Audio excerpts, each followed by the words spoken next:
Il coro non funziona il microfono.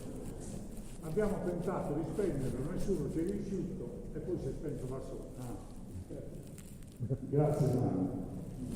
Il coro si dividerà in due tempi, all'inizio e alla fine. Adesso al secondo brano e poi passeremo agli altri gruppi. Il secondo brano è un brano tradizionale che si cantava a tenore, cioè con coro armonico, poi è stato armonizzato anche per questa versione del coro di Mulli sui Nili.